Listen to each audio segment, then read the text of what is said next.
What's going on, guys? So in today's video I am going to show you what you can do if you keep on having this message on Facebook to keep your account safe. Now this is going to be quick and easy, so let's do this. Alright, so if you keep on getting this message whenever you open Facebook, what you can actually do is you can first go to your settings, and here you can scroll down and go to apps.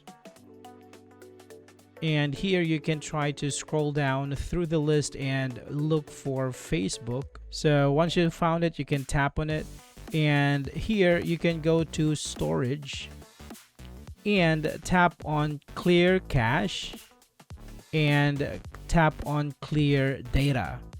So click on delete. So this is going to reset your Facebook. Now you can go back, and from here open up your Play Store or your App Store and search for Facebook.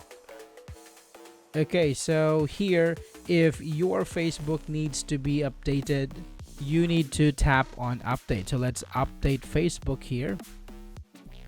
Now once it's done updating, you can tap on open, and here you can log into your account and you should be good to go. Alright, there we have it, guys. I hope this video is helpful for you. Thank you for watching, and I will see you on the next one.